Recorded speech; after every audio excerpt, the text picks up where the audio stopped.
Galva ir uodega. Klausiau senelio, tai gervės matydavo tik tai per bulviakas, kaip skrenda į pietus. Pas mus daug metų buvo Kiršulis jo, Simonas. Tai šitą daug metų buvo, kad jūs net neperėjo arba perėdavo labai mažai. O kodėl tai buvo? Didelis paukštis medžioja pačias paukščias mėsai, o kiaušinius rinkdavo maistui. Rimtai? Jo. O jos skanios? Tu, ta prasme, klausi to žmogaus, kas valgė. Kas valgė, jau.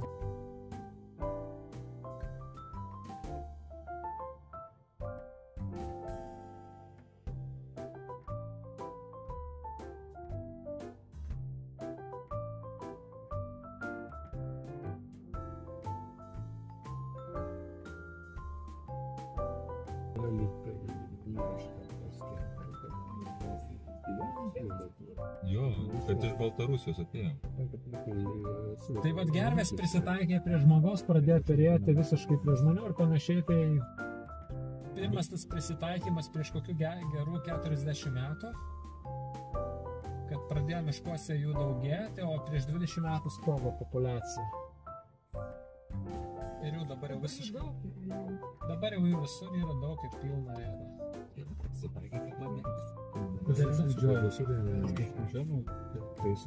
Mažus gerviukus dar valgo. Užsiaugina maistą patys.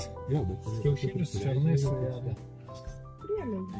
Nendrėnas, karklėnas, kirtavietės su brūzgynai kažkokie. Galva yra, ne? Šiaip Lietuvoje gervė yra aukščiausias paukštis Lietuvoje. Aukštesnė nėra. Kur yra raudona šiaip. Jo, su gandru nėra ką lyginti. Ir didesnė, ir gerokai aukštesnė. Jos gali plaukti, ta prasme, ir gerviukai puikiausia plaukia, ir jos pačios gali plaukti. Žunkystės tvenkiniuose būna subrenda ir matosi, kad, ta prasme, plūdurio kaip antys, ten nesiekia kojom dugno.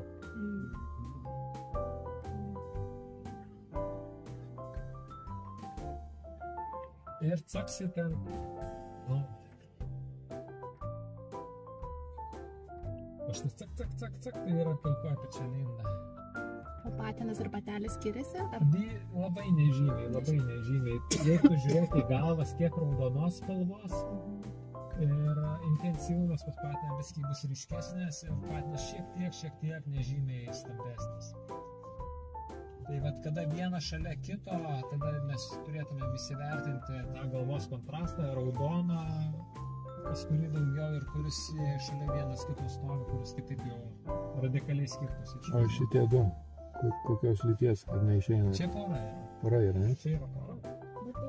Lizdas paliktas dabar ramybėje, o greičiausiai už tų krūmų ten kažkur nendrėse, o šitą ir abudu maitinasi. Pasimaitins patelė tūps ant kiaušinių, o patinas toliau patruliuos aplinkui ir stebės aplinką, ar nekyla pavojaus kažką, tada jei pavojus kyla, duoda balsą, kad patelė bėga. O kiek paukščių, tai